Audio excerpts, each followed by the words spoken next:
From Hollywood, it's time now for... Johnny Dollar. Hey, what are you doing at the Valentine house? Get a car out here quick, Inspector. Terry Valentine's just been shot. Two guys Now, showed up... Slow down. When did all this happen? A few seconds ago. Ambulance? No good, DeBaca. She died in my arms. Oh. Well, do you think they're still around there? They must be. I'm going looking. Now, wait a minute. This is a police matter. You stay put. I'll have a car there in 5 minutes and you can... Johnny, I heard that. Your gun. Now, look, you're all wound up. Don't do anything.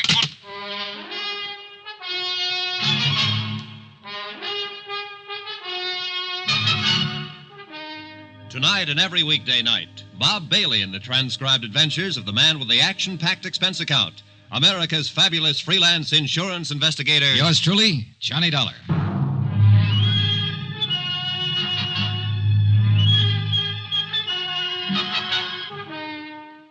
Expense account submitted by Special Investigator Johnny Dollar to the New Britain Mutual Insurance Company, Hartford, Connecticut.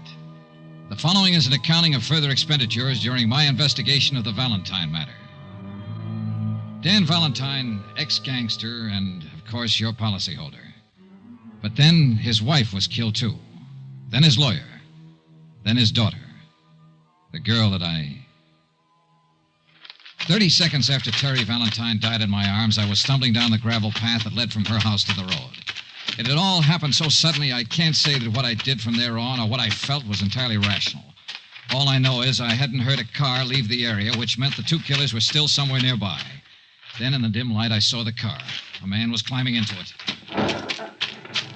Hey, stop! Stop or I'll shoot! Stop!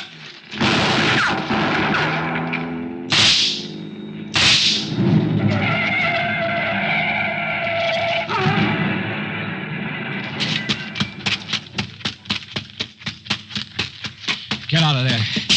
Get out of there and get your hands up. I'm a hit.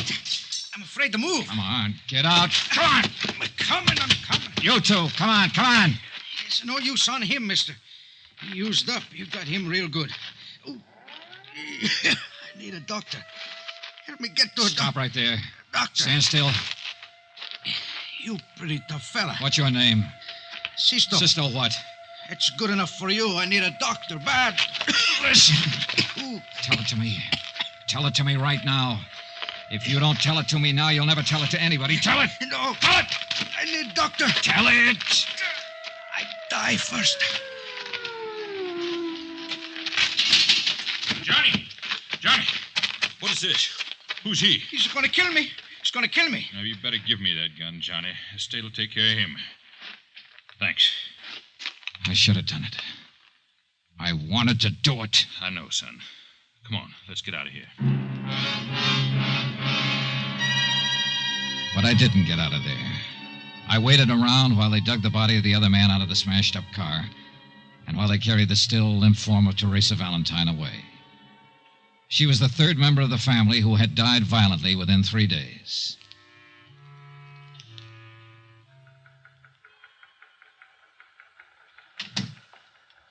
I'm sorry about it, Dollar. Inspector, I was hoping I might have been wrong. That she wasn't dead. No, you weren't wrong. Which one shot her? Huh? The dead one or the one we still got in the hospital? Oh, I don't know. Both of them, I guess. You don't feel like talking to it. I'm just trying to pin it down. Well, what about him? Can't get much out of him so far. He's in pretty bad shape. Let me ask him some questions, Inspector. I'm no police officer. I don't have to obey any Now, rules. take it easy, kid. You were about to do that once, and we'd be holding you for murder if you'd have gone ahead.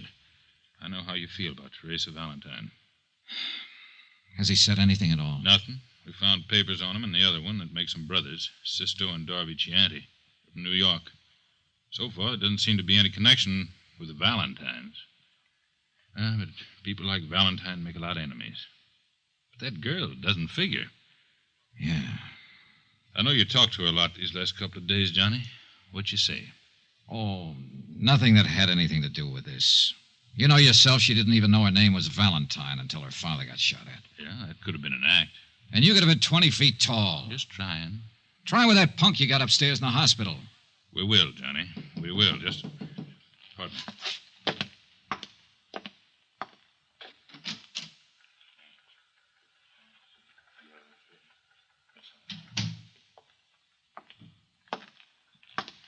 Johnny.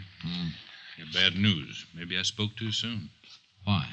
Sister Chianti died 5 minutes ago. Expense account, item 10, $10, car rental. I went out to the Valentine house once more. Oh, Mr. Dollar. Hello, Mrs. Giacchino. Please, come in. So many policemen, so many reporters. I've been trying to close the house. Sure. I know how you must feel. I mean about her. What of these Chianti brothers? Well, we don't know much about them yet. The New York police are still doing a rundown on them.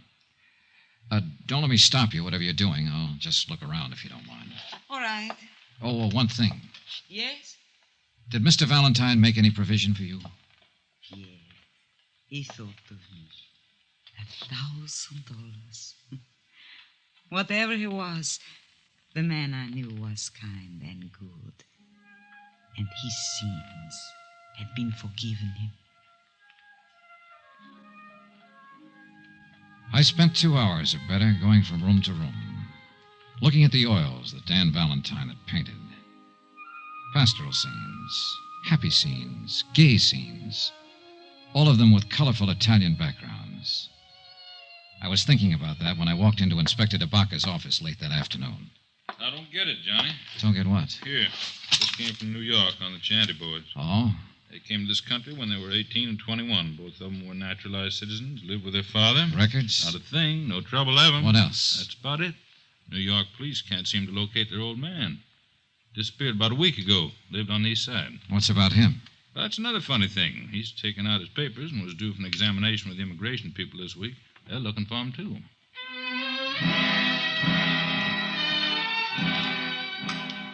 We went out and had dinner together and talked about the case. It had been a strange one. The deaths were useless, the motives unknown. I parted company with Inspector DeBacca and went back to my hotel to trouble it out with sleep. About 11 o'clock, I had a phone call. Johnny Dollar. This is DeBacca. Old man Chianti just showed up at our city morgue and wants to take his 2 sons back to New York for burial. 20 minutes later, I was standing in the coroner's office while Inspector DeBacca led a small, wizened old man into the room and sat him down on one of the chairs. Mr. Chianti, this is Mr. Dollar. How do you do? Mr. Chianti? I read about you. You killed my boys. Is it so? Yes. They'd killed 4 other people. I know. But Why did they kill the Valentine family, Mr. Chianti? Why did they kill Conrad Webster, the lawyer? Do you know why? I know. Then tell me. They're all dead now.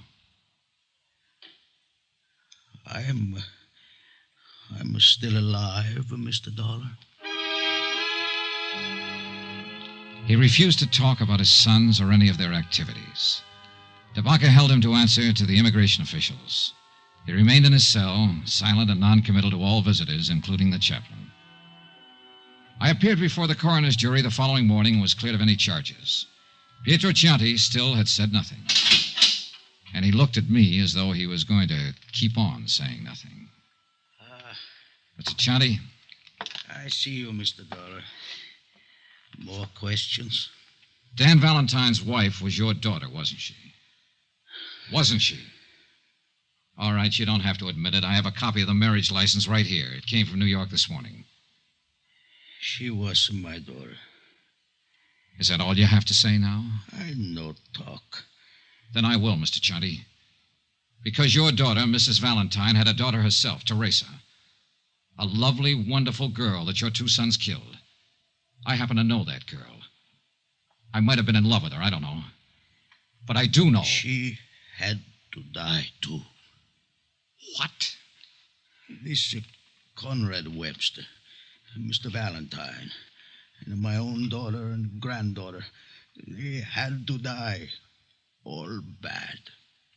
You? See, I order it. You ordered it. And who are you? God? I am the father. When a daughter Marries a bad man. Only bad can come from it. The granddaughter was then bad. He come to our village many years ago. Take her away. He and the man Webster help him. It lived with me. The stealing of my own flesh and blood. All this time it grow inside of me. I am old, but I keep on living. Only so I can come here and find him and destroy him. And her, and the daughter, and the lawyer man who help him. And I destroyed them through my sons. A whole family. Vendetta. Was that it? If you like. Vendetta. He was a bad man who did bad things. Batman.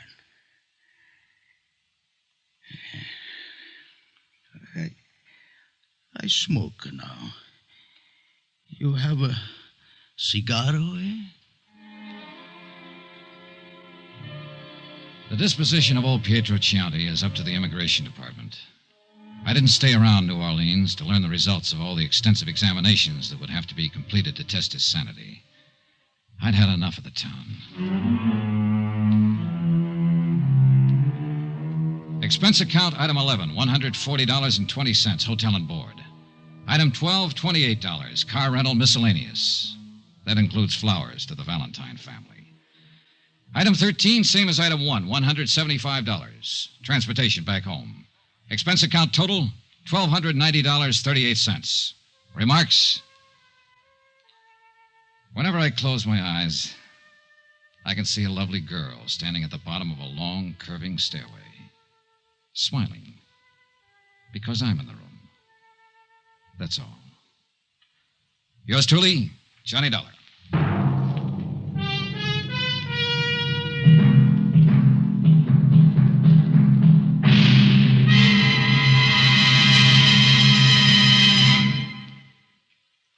Remember, please, there'll be another exciting story for you beginning next Monday night. Monday, the Lorco Diamond matter, in which a trip to Algiers makes Come With Me to the Kasbah sound like an invitation to a Sunday school picnic.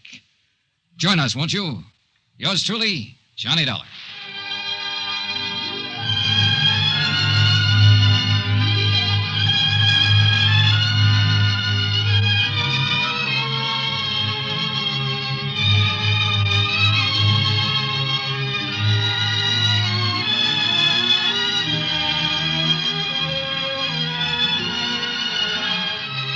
Yours truly, Johnny Dollar, starring Bob Bailey, is transcribed in Hollywood. Written by John Dawson, it is produced and directed by Jack Johnstone. Heard in this week's cast were Lillian Baeff, Betty Lou Gerson, Barney Phillips, Will Wright, Forrest Lewis, Marvin Miller, Jay Novello, and Jack Boyles. Be sure to join us on Monday night, same time and station, for another exciting story of Yours truly, Johnny Dollar. Roy Rowan speaking.